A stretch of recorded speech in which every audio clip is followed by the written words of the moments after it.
Yo people, welcome back to the YouTube channel. You already know what time it is. It's time for another video. It's good to be back in the studio, you know what I'm saying, in the set, and ready to get back to the rigorous schedule of Premier League, Champions League football and all of the fixtures within it, and the watch-alongs are coming, my dear. Do you know what I'm saying? And obviously Battle of North was yesterday. All You Can Eat Chelsea will be tomorrow, and London Clubs Carnage will be back for next week, and I am covering as many games throughout this period as you can possibly imagine. More than you can believe. So, I want to talk about the fallout, and I want to start with Mudryk and Madueke, and then I'm going to get to Anthony Barry and Mason Mount towards the tail end of the video. But I want to start with Mudryk and Madueke because I have been witnessing, I have been analysing, looking, watching upon this international break with big eyes, and you could even say 4 eyes. And funnily enough, I could have covered some of these games, right? But I just wanted to take a break. But in that break, I noticed a very interesting pattern.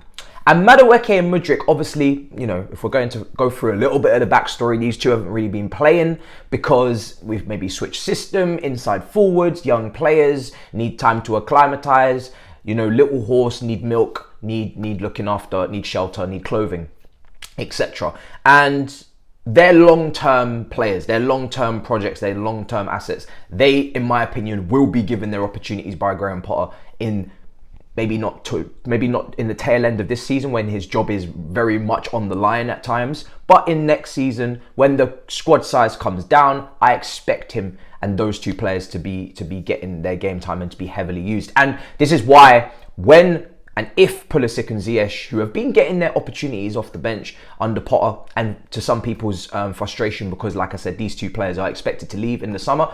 When these two players go, and you can even probably add Callum Hudson-Odoi to that as well, I don't want any more wingers because I feel like Madueke, Mudryk, Sterling, and then the possibility of maybe Felix coming in is actually enough, especially if you're playing with inside forwards, but even if you're playing with wingers, depending on if we're in Europe or not. But give those young players the license to have that game time. Don't overcrowd the squad again and have too much, you know, options because you want to see these two young players. But what I noticed with Madueke's performance in the under-21s against France and with Mudryk's performance against England in the first team for the national team, 2 incredible reactions.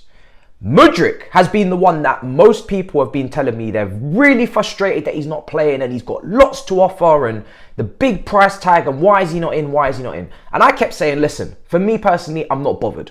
I need points on the board and patience for Mudryk because we don't know his personal situation. We know where he's come from, the family issues that he's had and still continues to have. That is well reported.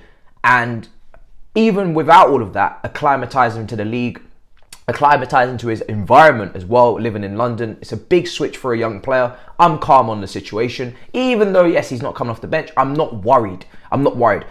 Potter has been brought in for his man management in terms of his degree of emotional intelligence and also for developing of young players. Now, of course, as of yet, no one has really developed, you could say, from the existing squad up until this point. He's not really improved anyone, but in the medium term, that is what I'll be judging him on a lot, is whether he's actually improved players and coached them and taken them to the next level, because that is purely one of the reasons why he's here and trusted with a young team, or to be a young team when the team is fully condensed in the summer. It's a young team, it's a project. So you need to be able to develop players if you're going to manage a young team. You wouldn't ask Conte or someone like that, you wouldn't give them a young team. So I'm pretty calm on Mudryk. I assume he knows what he's doing with Mudryk. I have no worries. But as soon as Mudryk's performance dropped against England, which was a poor performance to a lot of people, I didn't watch the game. A lot of people seem to have I only saw highlights. A lot of people wasn't impressed. Then people are questioning whether he's even worth the money. And I'm talking about Chelsea fans, you know. Oh, maybe we should never have bought him. Oh, he looks like Timo Werner. This is a waste of our time. Why did we ever buy him? And I'm just like, hold on a second. Hold on a second. Reel it in. Reel it in, lads. You mean to tell me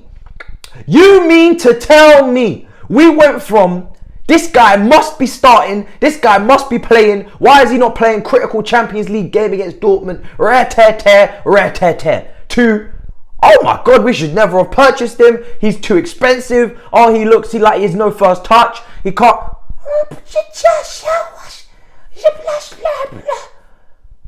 and then Madueke who people weren't really calling to be playing as much as Mudryk because the price tag is lower, the pressure is lower. Even though when you look at his successful dribbles, his take-ons, you could say that he has even more of a qualm to get a shout for opportunities than Mudryk, especially when you look at the opportunities with Felix on the left-hand side in comparison to Sterling, who's been out a little bit of injury. There's more maybe space on that right-hand side to be competing with a Pulisic, who I don't believe his best position is on the right, a Ziyech for Madueke, right? There's more weight there.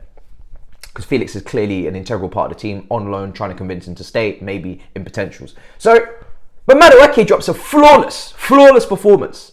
Shout out, flawless. Off the bench against France.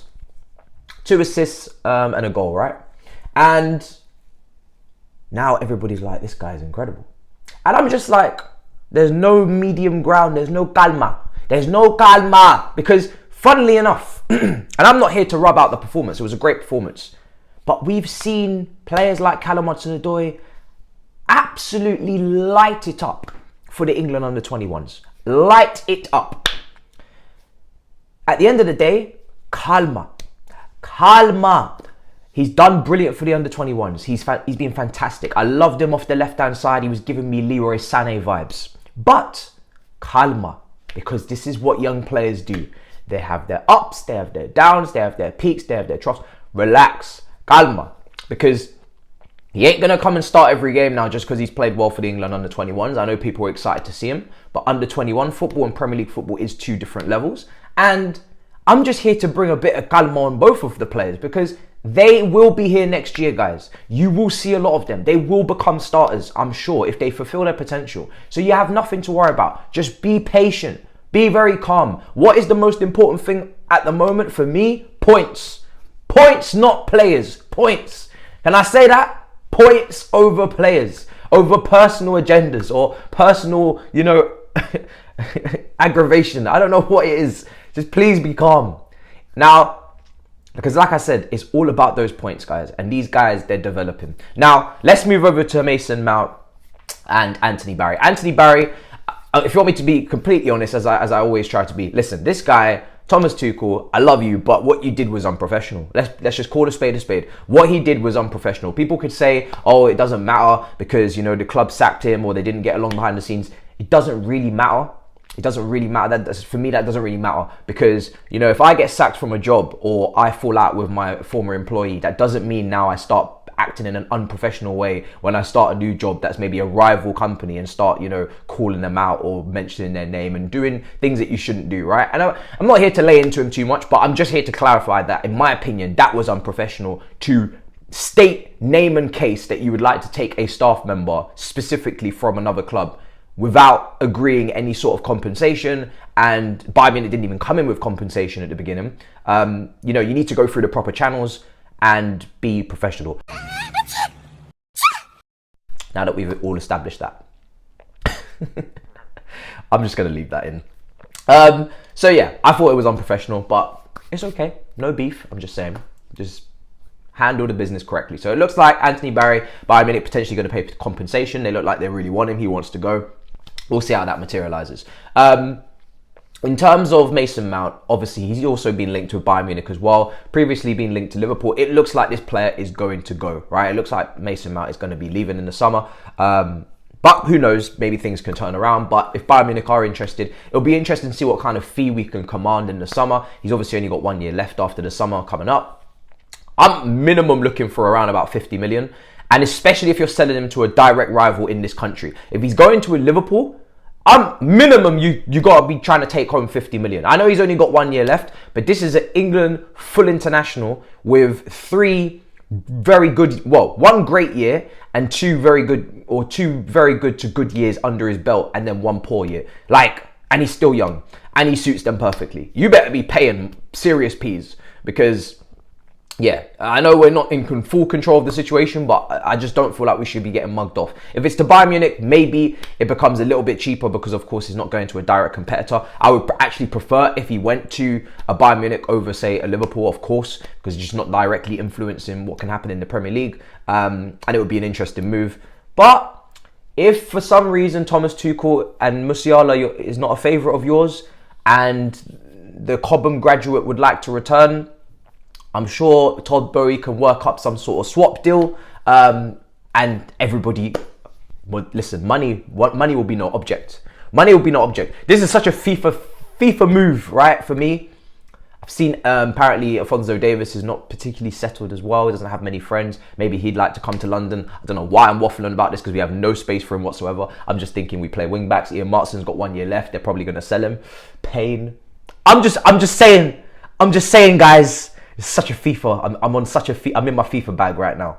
But yeah, if Thomas Tuchel doesn't take a liking to Musiala for whatever reason, maybe he's on the wing back shift, just know that we can maybe do something for you. So that's all I would like to say. I just want to drop that there. There's two guys there. One makes a lot less sense to the other considering the amount of left-sided players we've got. But I'm just saying.